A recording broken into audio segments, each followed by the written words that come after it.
A'udzu billahi minasyaitonir rajim. Bismillahirrahmanirrahim. Assalamualaikum warahmatullahi wabarakatuh. Perkenalkan, nama ana Muhammad Ridho. Ana dari prodi Pendidikan Bahasa Arab semester 4. Di sini ana akan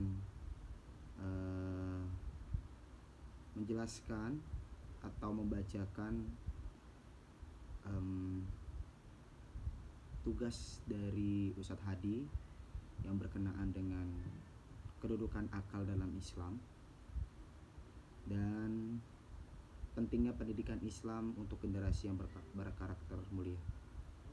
Yang pertama, Anda akan membacakan apa itu kedudukan akal dalam Islam. Bismillah. Allah Subhanahu wa Ta'ala menganugerahkan akal kepada seluruh manusia yang merupakan kelebihan manusia dibanding dengan makhluk-makhluknya yang lain. Dengan menggunakan akalnya, manusia dapat membuat hal-hal yang mudah yang dapat mempermudah urusan mereka di dunia. Tetapi segala hal yang dimiliki manusia sudah tentu ada keterbatasan, sehingga ada batas-batas yang tidak boleh dilewati oleh manusia. Meskipun Islam sangat memperhatikan dan memuliakan akal, tetapi tidak menyerahkan segala sesuatu kepada akal. Bahkan Islam membatasi ruang lingkup akal sesuai dengan kemampuannya, karena akal terbatas jangkauannya. Tidak akan mungkin bisa menjangkau hakikat segala sesuatu, maka Islam menundukkan akal terhadap wahyu dan sunnah Nabi SAW. Artinya, di dalam segala hal wahyu dan sunnah harus didahulukan. Dalam Islam, akal memiliki posisi yang sangat mulia. Meski demikian, bukan berarti akal diberi kebebasan tanpa batas dalam memahami agama. Islam memiliki aturan dan menempatkan akal sebagaimana mestinya. Bagaimanapun, akal yang sehat akan selalu cocok dengan syariat Allah Subhanahu wa Ta'ala. Dalam mempermasalahkan apapun, akal adalah nikmat besar yang Allah Subhanahu wa Ta'ala titipkan dalam jasmani manusia. Akal merupakan salah satu kekayaan yang sangat berharga bagi diri manusia. Keberadaan membuatnya manusia berbeda dengan makhluk-makhluk lain ciptaan Allah. Bahkan tanpa akal, manusia tidak ubahnya seperti binatang yang hidup di muka bumi ini. Dengan bahasa yang singkat, akal menjadikan manusia sebagai makhluk yang berperadaban. Tetapi meskipun demikian, akal selalu diagung-agungkan oleh golongan pemikir, sebut saja golongan Ra'yu atau Mu'tazilah, juga memiliki keterbatasan dalam fungsinya. Itu adalah sebuah timbangan yang cermat, yang hasil adalah pasti dan dapat dipercaya. Khaldun menjelaskan, mempergunakan akal itu menimbang soal-soal yang berhubungan dengan keesaan Allah Subhanahu wa Ta'ala, atau hidup di akhirat kelak, atau hakikat kenabian, atau hakikat sifat-sifat ketuhanan, atau hal-hal yang lain di luar kesanggupan akal. Dan yang kedua, saya akan menjelaskan atau membacakan pentingnya pendidikan Islam untuk generasi yang berkarakter mulia.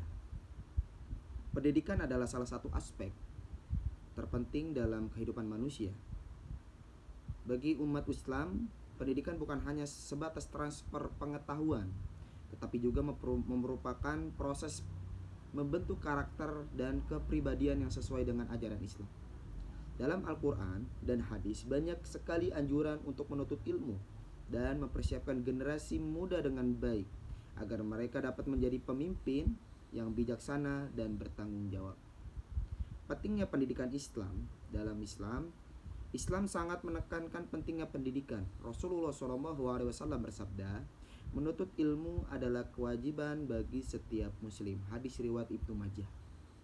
Hal ini menunjukkan bahwa setiap muslim, baik laki-laki maupun perempuan, memiliki kewajiban untuk menuntut ilmu. Ilmu dalam Islam tidak hanya mencakup ilmu agama, tetapi juga ilmu dunia yang dapat membawa manfaat bagi umat manusia. Al-Quran juga memuat banyak ayat yang mengajak umat Islam atau umat manusia untuk berpikir, merenung, dan memahami alam semesta ini. Ini menunjukkan betapa pentingnya ilmu pengetahuan dalam Islam. Allah Subhanahu wa taala berfirman, yang artinya, dan janganlah kamu mengikuti apa yang kamu tidak mempunyai pengetahuan tentangnya. Sesungguhnya pendengaran, penglihatan, dan hati semuanya itu akan diminta pertanggungjawabannya. Quran surat Al-Isra ayat 36. Ayat ini menekankan pentingnya memiliki ilmu dan pemahaman sebelum melakukan sesuatu. Peran orang tua dalam pendidikan anak. Dalam Islam, pendidikan anak dimulai sejak dini, bahkan sejak dalam kandungan. Orang tua memiliki peran yang sangat penting dalam membentuk karakter dan kepribadian anak. Rasulullah SAW bersabda, setiap anak dilahirkan dalam keadaan fitrah atau suci, maka kedua orang tuanya lah yang menjadikan Yahudi, Nasrani, atau Majusi. Hadis riwayat Bukhari dan Muslim. Hadis ini menunjukkan bahwa orang tua memiliki pengaruh besar terhadap perkembangan spiritual dan moral anak. Orang tua dituntut untuk mendidik anak-anak mereka dengan nilai-nilai Islam. Salah satu tugas utama orang tua adalah menanamkan akidah yang benar, mengenalkan anak pada Allah Subhanahu wa taala, dan mengajarkan mereka untuk beribadah sejak dini. Selain itu, orang tua juga harus mengajarkan akhlak yang baik seperti jujur, disiplin, sabar, dan peduli terhadap sesama. Mungkin itu saja yang bisa Anda sampaikan dari tugas filsafat pada hari ini yang berkenaan dengan tema kedudukan akal dalam Islam dan pentingnya pendidikan Islam untuk generasi yang berkarakter mulia. Cukup sekian dan terima kasih. Apabila ada salahnya saya mohon maaf, kepada Allah saya mohon ampun. Wabillahi taufiq wal hidayah. Assalamualaikum warahmatullahi wabarakatuh.